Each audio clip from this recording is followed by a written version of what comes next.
शंखनाद भ्रष्टाचार के खिलाफ सबसे आगे।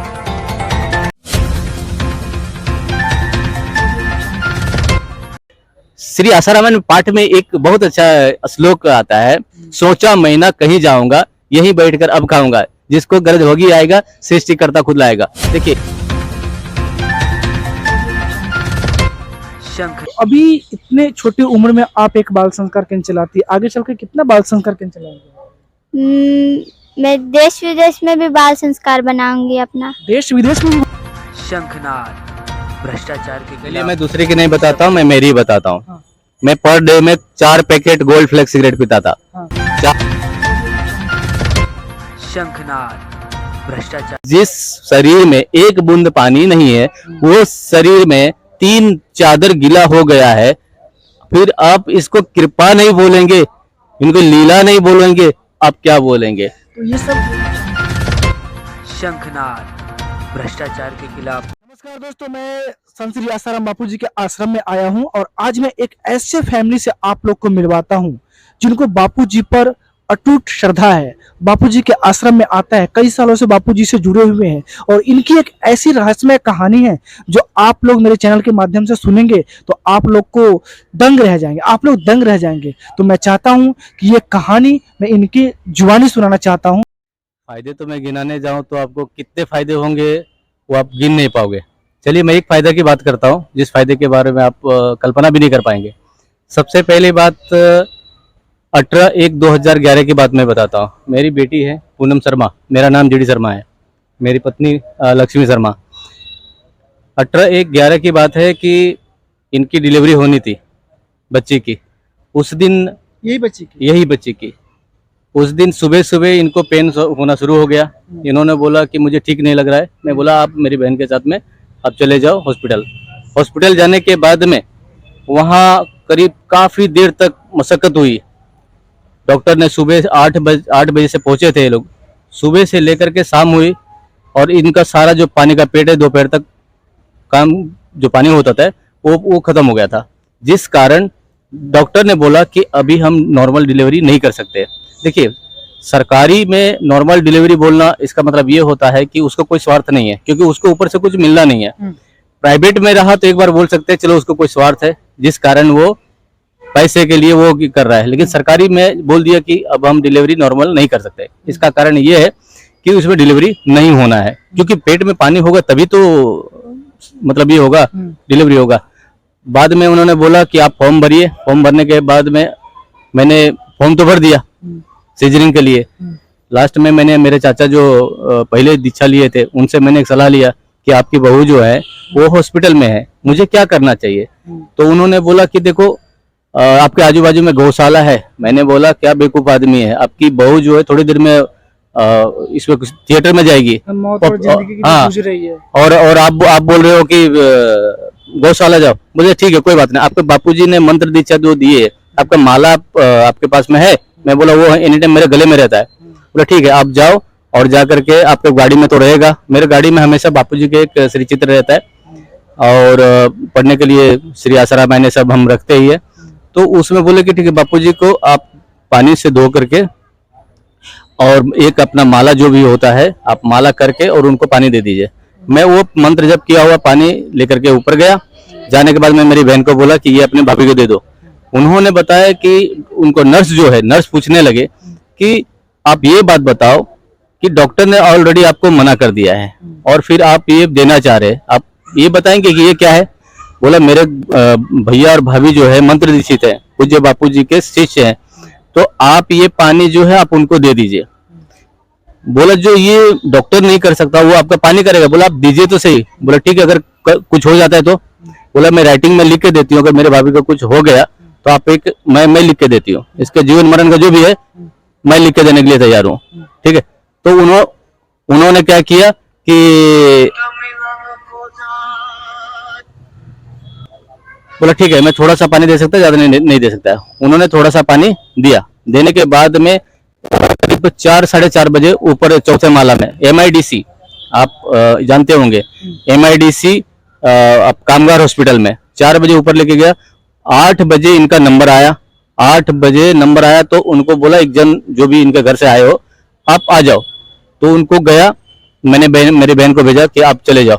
तो एक जो डॉक्टर जो है, डॉक्टर पहले डिलीवरी के लिए जो बच्चा गया था उसको डिलीवरी करके वो बाहर ही आ रहा था, अपना हाथ भी तो लोग धोते जो भी रहता है वो लोग करके वो लोग बाहर ही आ रहा था। तब तक मेरी बहन ने हाथ पकड़ा इनको, मेरी धर्मपत्नी को, उनको हाथ पकड़ा और बोला उनको कि अगर आपको डिलीवरी नॉर्मल करना है तो आप एक काम कीजिए कि थोड़ा हिम्मत कीजिए, नहीं तो आपका सिजरिंग होना तय है। अब ये प्रेरणा कहाँ से आया तो सोचने वाली बात है, आप सोच सकते हो। उसके बाद में उन्होंने, मेरी बहन ने, मैं देख रहा हूँ छोटे से खिड़की से थोड़ा सा देख रहा हूँ मैं, मेरी बहन ने इनका हाथ पकड़ा, हाथ पकड़ने के बाद में जैसे ही हाथ पकड़ा इन्होंने पुश थोड़ा ताकत किया और बच्चा पुश थोड़ा सा पुश हो गया। मेरी बहन चिल्लाने लगी डॉक्टर डॉक्टर डॉक्टर, डॉक्टर लोग सब बाहर भाग करके आ गया।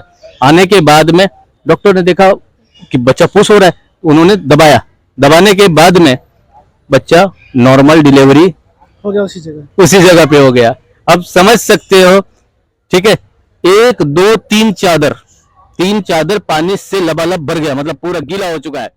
अब बताइए कि जिस शरीर में एक बूंद पानी नहीं है वो शरीर में 3 चादर गीला हो गया है, फिर आप इसको कृपा नहीं बोलेंगे, इनको लीला नहीं बोलेंगे, आप क्या बोलेंगे? तो ये सब कंडीशन को देख के डॉक्टर भी थोड़ा सा आश्चर्य। डॉक्टर बाद में मुझे डॉक्टर बोल रहा है, मेरी बहन को पूछा कि आप बताइए कि बहन आप पहले ये बताइए आपने जो पानी दिया था वो क्या था? तो उन्होंने बोला कि मेरे भैया और भाभी जो है मंत्र दीक्षा लिए हुए हैं बापूजी से, बराबर है, दोनों जो है वो मंत्र दीक्षित है। बोले जब इनकी पानी में इतनी दम है तो वो सामने रहेंगे साक्षात, तुमका बहन हम लोग को भी बताओ कोई रास्ता।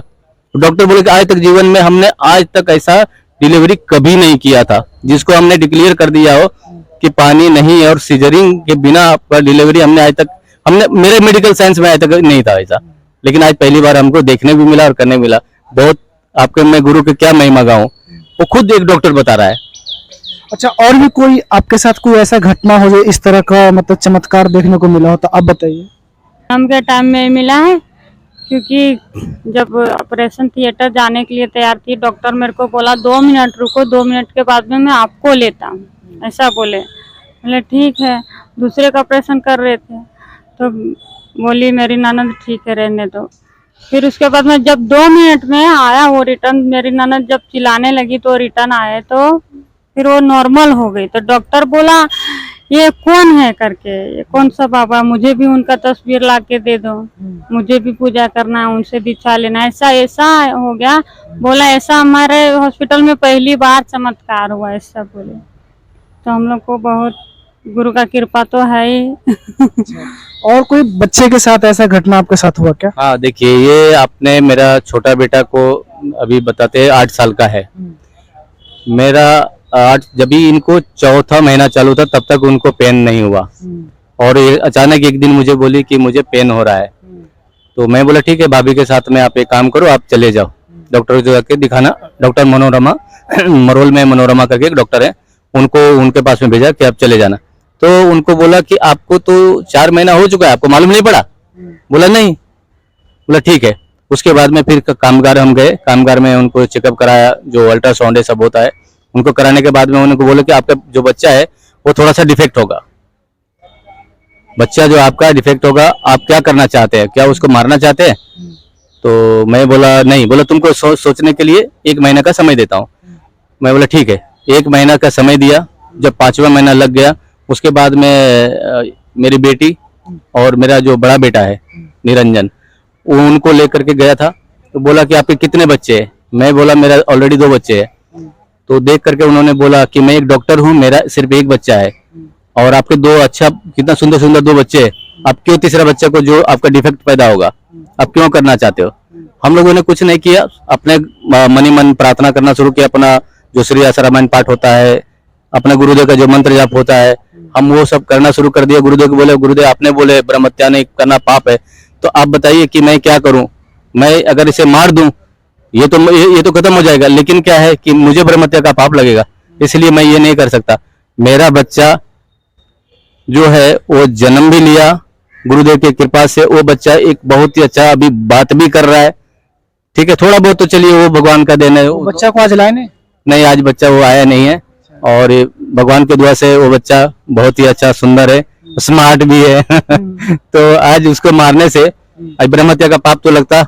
और हमारे गुरु की महिमा जो बोलने के लायक नहीं है कि कितना मैं बयान करूं। यहाँ से आपने पूछा कि यहाँ क्या मिलता है, यहाँ जो मिलता है वो दुनिया के किसी भी जगह पे मिल ही नहीं सकता है। इतनी परेशानी माता पिता ने झेला और बापूजी की कृपा रही जो आज आप इतनी बड़ी हो गई, कितनी परेशानी झेलना, तो इसके लिए आप मम्मी पापा को क्या कहना चाहते हैं? जब मैं बड़ी होंगी तब एक डॉक्टर बनूंगी और अपने मम्मी पापा को कोई काम नहीं करने दूंगी। मम्मी पापा को कोई काम नहीं करने देंगे, डॉक्टर बनेंगे। हाँ, और आप समाज के लिए क्या काम करेंगे?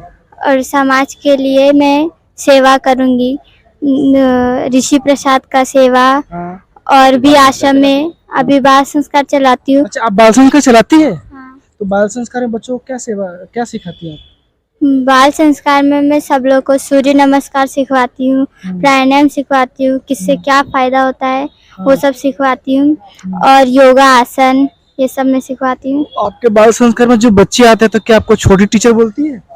नहीं, दीदी बोलते हैं। दीदी बोलती है? तो ये जो बच्चों को ज्ञान देती है, ये सब ज्ञान आपको कहाँ से मिला? बापूजी के आश्रम से। हम भी पहले बाल संस्कार आते थे। अच्छा, आप भी बाल संस्कार आती थी? जो आपको बाल संस्कार में सिखाया गया वही चीज आप बच्चों को सिखाती है? हाँ। तो कैसा लगता है एक बड़े बड़े लोग जो इतना अच्छा काम नहीं कर पाते, जो काम आप कर रही है, तो आपको कैसा लगता है? बच्चों को अच्छे ज्ञान देते हैं तो बच्चों को अच्छे सिखाते हैं तो कैसा लगता है आपको? बहुत अच्छा लगता है। बच्चे लोग को ये ज्ञान की बहुत ज्यादा जरूरत है। आपको कैसे पता कि बच्चों को ज्ञान की जरूरत है? क्योंकि आज के टाइम पे ऐसा ज्ञान कहीं नहीं मिलता है सिवाय बापूजी के आश्रम में। लेकिन जब आपके बाल संस्कार में बच्चे आते हैं तो सब नुगरे के बच्चे आते हैं कि मतलब साधक के बच्चे आते हैं? नुगरे के बच्चे ही तो वो लोग नहीं बोलते कि क्या बच्चों को सिखा रही हो? नहीं बोलते हैं, बोलते तुम लोग को सीखने की ज्यादा जरूरत है। हाँ, वो तो खुश है आपकी बाल संस्कार से? हाँ, बहुत खुश है वो। तो उनके मम्मी पापा और क्या कहते हैं आपको? और उनके मम्मी पापा बोलते हैं कि इनको सीखने की ज्यादा जरूरत है और आप जो सिखाते हो ना उनसे भी बहुत फायदा होता है। अच्छा, तो अभी इतने छोटी उम्र में आप एक बाल संस्कार केंद्र चलाती है, आगे चल के कितना बाल संस्कार केंद्र चलाएंगे? मैं देश विदेश में भी बाल संस्कार बनाऊंगी अपना। देश विदेश में भी बनाएंगी? हाँ। मतलब बच्चों को अच्छे संस्कार देगी? हाँ। जो हमारी संस्कृति है उसकी पहचान आप बच्चों को दिलाओगे? हाँ। इससे आपको क्या फायदा होगा? उससे मुझे तो कुछ फायदा नहीं होगा, लेकिन मेरा ज्ञान, मेरे गुरुदेव का ज्ञान सब जगह फैलेगा। 3/3/2003 मैंने दीक्षा लिया हुआ था। अच्छा। उस दिन भी बहुत बड़ा एक घटना हुई। हाँ। उस दिन हम और मेरा एक दोस्त दोनों बाइक में गए थे और जाने के बाद में उस बाइक से दोनों साइड में पानी डाला हुआ था, गर्मी का समय था, पानी डाला हुआ था, कीचड़ पड़ा हुआ था। हम दोनों और गाड़ी कीचड़ में गिर गए, लेकिन एक छिट्टा, एक भी बूंद इसमें कपड़े में नहीं था, ना मेरे दोस्त का, ना मुझे और ना ही गाड़ी में। और आपकी जिंदगी में क्या क्या चमत्कार है इस बच्ची को लेकर मुझे पता चला? हाँ, इतना तो अगर मैं बोला जाऊँ, अगर बोलूँ मैं, अभी बहुत बड़ी गाथा हो जाएगी। अभी देखा जाए तो लॉकडाउन की स्थिति भी, अगर मैं थोड़ा सा खाली झलक देता हूँ, पूरा तो नहीं बोल पाऊंगा क्योंकि अभी बहुत कुछ बाकी है।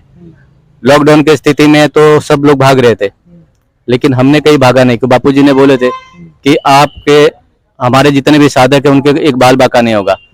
तो मेरी धर्मपत्नी ने एक पूछे कि, हमने पूछा कि क्या गांव जाना है? उन्होंने बोले नहीं जाना है। तो बोला क्यों? बोला कि देखिए सब कोई तो हम लोग कितने जन्म में आए, मर गए, पता भी नहीं चला, लेकिन थोड़ा सा आप देख लेते हैं कि जीवन और मृत्यु होता कैसा है। एक बार मैं मर के देखना चाहती हूँ। ये जन्म गुरु के नाम करना चाहती ये जन्म जो मेरे गुरुदेव ने बोले कि मेरा बाल बक्का किसी का नहीं होगा, तो मैं एक बार देखना चाहती हूँ कि आखिर मौत होता कैसा है। बापूजी ने बोले मौत की मौत, तो मौत की मौत कैसा होगा कि हम मरते हुए देखना चाहते हैं अपने आप को। अभी तक कुछ नहीं हुआ, ना ही हमको कोई परेशानी हुई। बहुत कुछ हुआ, बहुत बापूजी ने कैसे संभाले। देखिए, ना नौकरी था, ना धंधा था, ना काम था, ना कुछ था, फिर भी बापूजी ने कैसे संभाले। ये तो आश्चर्य वाली बात है। ना नौकरी है, ना पैसा है, ना बिजनेस है, ना कुछ है, लेकिन फिर भी हम ना यहाँ से हिले ना डुले, ना ही किसी के घर में मांगे। सबसे पहली बात है, ना ही किसी के घर पे मांगे, ना ही किसी से मैंने मदद मांगी, लेकिन फिर भी मुझे मदद मिली। श्री आसाराम पाठ में एक बहुत अच्छा श्लोक आता है, सोचा महीना कहीं जाऊंगा, यहीं बैठकर अब खाऊंगा, जिसको गरज होगी आएगा, सृष्टिकर्ता खुद लाएगा। देखिए, जितने गुरु भाई बहन है, मैं उनसे सबसे पहले निवेदन करना चाहूंगा कि पूज्य गुरुदेव मतलब साक्षात परमेश्वर, परमेश्वर आपको मिले हुए हैं। आपको बार बार भगवान जो है धरती में नहीं आते हैं, भगवान कृष्ण के बाद में बापूजी आए हुए हैं। मैं तो यही मानता हूँ। सोचा मैं ना कहीं जाऊंगा, यहीं बैठ कर अब खाऊंगा, ये चीज को मैं आश्चर्य के रूप में देखता हूँ, क्योंकि मैंने वो चीज को देखा। एक दिन की बात बताता हूँ, मेरे घर में ना अनाज था, ना मेरे पास पैसा था, बैंक अकाउंट में मात्र 25 पैसा पड़ा हुआ था। अब चाहो तो बैंक अकाउंट को अब मैं आपको डिटेल पूरा दे सकता हूँ। 25 पैसा पड़ा हुआ था। मैंने अपने धर्मपत्नी को पूछा, आप बताइए कि क्या करना चाहिए, किसी से मदद मांगना चाहिए? बोले नहीं मांगना चाहिए। ये भी अपने भाव में आ गई, बोला नहीं मांगना चाहिए। तो नहीं मांगना चाहिए तो फिर हम लोग खाएंगे क्या? घर में अनाज नहीं है, अभी थोड़ी देर के लिए अनाज नहीं है, क्या करेंगे? उतनी ही देर में दूसरे बगल के एक बोलते हैं कि देखो मेरे जो राशन कोटा में जो मिलता है ना, बोला वो हमको मिला हुआ है, ये आप रखिए। बोला नहीं, आप लोग को भी तो जरूरत है। हमने बोला आपको भी तो जरूरत है। इन्होंने बोले कि आपको भी जरूरत है, आप क्यों देना चाहते हैं? बोले नहीं, मेरे मन में ये आ रहा है, भाव आ रहा है, आपके घर में नहीं है। तो इसको आपको कैसे मालूम? आपको कैसे मालूम है? बोला नहीं, मेरे मन में भाव आ रहा है, तो आप ये काम कीजिए कि आप रखिए। उन्होंने करीब 5-7 किलो जैसा चावल दिया और दाल, मूंग दाल होता है ना, वो दाल उसके साथ में दिया। उसके बाद में फिर थोड़ी देर के बाद में एक दूसरी मेरे बगल वाले पड़ोसी आए, बोले कि आपको आप एक काम कीजिए, मैंने गैस लिया था तो उसे मेरा जो है ये आया है, क्या बोलते हैं, मसाला आया हुआ है, ये मसाला आप लीजिए। काफी मसाला था, करीब 400-500 रुपए पकड़ लीजिए, 400-500 रुपए का मसाला उसने दिया। फिर उनके मन में क्या हुआ पता नहीं करके फिर आए, उन्होंने बोला 100 रुपया रखिए, आपके घर में तेल नहीं है। क्या बात कर रहे हैं, मतलब ये सब प्रेरणा बापूजी इसको दे रहे थे क्या? ये आप सोचो ना, सोचा मैंने कहीं जाऊंगा यही बैठकर अब खाऊंगा। हमने तो ये चीज मान लिया था। हम तो अटूट विश्वास करते हैं, हम तो वही गुरु भाई बहनों से कहना चाहते हैं, हम तो अटूट विश्वास करते हैं। लेकिन आप अपने श्रद्धा को मत तोड़िए। मैं तो हाथ जोड़ के वंदन कर रहा हूं आपको कि आप मत तोड़िए। आप साक्षात परमेश्वर के शिष्य हो, आपको साक्षात परमेश्वर कभी नहीं मिलेंगे, ये बस सोचिए। वो साक्षात जब अपनाना चाहते हैं तभी वो अपनाते हैं। तो सोचा मैंने कहीं जाऊंगा, ये शब्द को मैंने अपने जीवन में उतारा है, अपने जीवन में साक्षात गुरु की कृपा देखा है, बापूजी की कृपा देखा है। अब समझिए कि मेरे घर में चावल नहीं है, उनको कैसे मालूम है? मेरे घर में कुछ नहीं है, उनको कैसे मालूम है? मेरे घर में तेल मसाला नहीं, उनको कैसे मालूम है? मेरे घर में पैसे नहीं है, उनको कैसे मालूम है? ये सोचने वाली बात है ना। लेकिन वो मुझे पहुंचाए, बराबर है। उस लॉकडाउन के 2 साल के लॉकडाउन की स्थिति में ना मैं कहीं हिला, ना कहीं आया, ना कहीं गया, लेकिन आज मैं आपके सामने हूं और स्वस्थ हूं, और मेरे बाल बच्चे सब स्वस्थ हैं। ये गुरु की कृपा है, कृपा है, कृपा 100 बार कहूंगा, यही गुरु की कृपा है। उसमें आप अडिग रहिए। बाहर के लोग तो बहुत कुछ कहेंगे, बापूजी क्या है ये तो सब पूरा दुनिया जान रहा है। अब रही बात लांछन की, लांछन जो है बड़े बड़े लोगों को आज तक छोड़ा नहीं।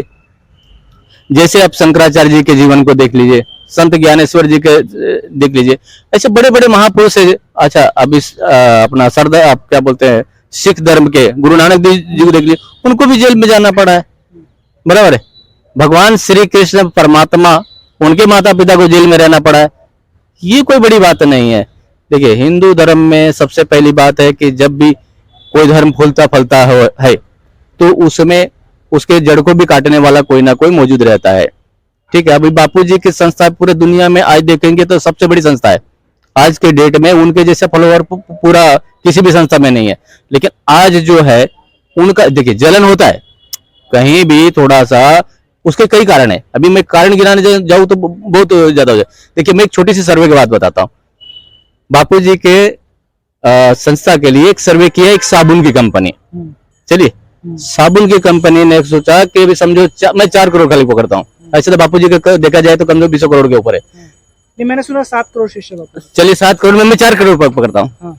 अगर एक आदमी चर्बी वाला साबुन से नहीं नहाता है तो 4 करोड़ शिष्य का मतलब हो गया, एक सप्ताह में मैं 10 रुपए पकड़ता हूँ। 10 रुपए के साबुन में तो कितना हो गया, 400 करोड़ हो गया, बराबर है। अभी 400 इंटू 4 सप्ताह करो, मतलब 1 महीना, इंटू 12 करो, आपके गणित से बहुत दूर निकल जाएंगे, एक सरकार के बजट से भी ज्यादा हो जाएगी। तो ये हमारे देश को जरूरत है ऐसे संतों को, फिर भी सरकार को समझ में नहीं आ रहा, ये तो समझने वाली बात है।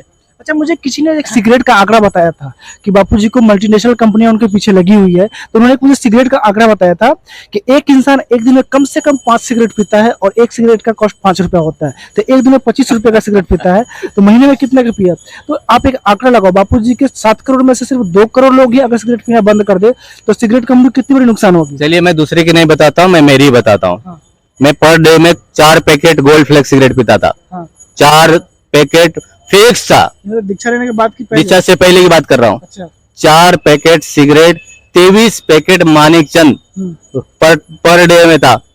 ठीक है, शराब भी पीता था पर डे, बराबर, किसी मालूम नहीं है, बराबर है। राज आपने खोल दिया। आज देखिए, कहा जाता है गुरु के आश्रम में जो मुझे मिला है, मैं अपने गुरु भाई बहनों को और भी लोगों को मैं देना चाहता हूँ, ताकि आप यहाँ आने के बाद में, बापूजी सिर्फ कहते हैं कि ये सब गलत है, लेकिन आने के मात्र बापूजी के आवा मंडल से, उनको जो आवा मंडल है अपने आप छूटता है, कुछ बोलने की जरूरत नहीं है। ठीक है, आप यहाँ आओ, एक बार जो आएगा, मैंने एक गुरु भाई को लाया था, बराबर है, अभी बापूजी तो जेल मंदिर में है, लेकिन मैंने एक जन को खाली लाया था, उनको बताया कि एक बार आप करके देखो। आने के बाद में मैं अभी उनको नहीं बोलने जाता हूँ, वो मुझे बोलते, भैया आज आश्रम नहीं जाना है क्या। उन्होंने दीक्षा भी लिया, बाल बच्चे ने दीक्षा लिया, आज उनका घर परिवार सुखी है। देखिए, जो यहाँ आता है उनको तो वो चीज मिलता ही है। आप दूर से अगर बोलेंगे नहीं है तो आपके जीवन में नहीं ही होगा, लेकिन है करके आप यहाँ आओगे तो जरूर आपको मिलेगा। आप पहुंचो तो सही, मैं अधिक बोलने की जरूरत नहीं, आप एक बार आश्रम में आकर के पहुंच करके देखिए, आपको नहीं मिला तो उसकी जो भी आपकी नुकसान होगी वो मैं देने के लिए तैयार हूँ। अच्छा, जेल में बापूजी की पूजा होती है क्या? बापूजी के जिस जेल मंदिर में रहते हैं वहां 1500 कैदी है। 1400 कैदी जो है बापूजी से दीक्षा, समझ लीजिए, दीक्षा लिया हुआ है उन्होंने। अच्छा, मुझे किसी ने कहा है कि एशिया का 2 ही ऐसा जेल है जिसका पूजा किया जाता है, उसका नाम बता सकते हैं? हाँ, एक जेल मंदिर और भगवान, दूसरा कृष्ण भगवान के मंदिर है। हाँ। जहाँ उनके माता पिता रहे थे। मतलब एक कृष्ण भगवान की मंदिर जहाँ पर कृष्ण भगवान को जन्म हुआ, जिस जेल में रखा गया, उस जेल की पूजा होती है, और दूसरा संत श्री आसाराम बापूजी जिस जेल में, उस जेल की पूजा होती है। क्योंकि साक्षात भगवान श्री कृष्ण ही इस धरती में आए हुए, बापूजी कोई और नहीं है, भगवान श्री कृष्ण है। आप इस चीज को मानते हैं? 100%। अच्छा, एक बात बताइए, छोटी सी एक बात बताइए, आज तक आपने हेलीकॉप्टर क्रैश में आज तक किसी को बचते हुए देखा है? ऐसा तो कभी बचते हुए किसी ने देखा। लेकिन अभी थोड़ी देर पहले देखा रहेगा आपने, ये कैप्टन जो थे, बराबर है, वो उनके पत्नी सहित 4 जन जो भी है उनका ये हो गया, बराबर है, जबकि उनको बापूजी से ज्यादा ज्ञान होगा शायद हेलीकॉप्टर के बारे में। क्यों नहीं हुआ उनका, क्यों नहीं बच पाए वो? बापूजी का हेलीकॉप्टर पूरा क्रश हो गया, पूरा आग लग गई, वो भी पंडाल में जो जहाँ थे बापूजी उतरे थे, लैंड हो रहे थे, उस जगह पे हजारों लाखों लोगों की भीड़ थी, लेकिन किसी को एक जन को खरोच नहीं आया। ये सोचने वाली बात है ना। ये चीज तो आपको समाज दिखाता नहीं है। बापूजी के इतने सेवा कार्य कुछ नहीं दिखाता है।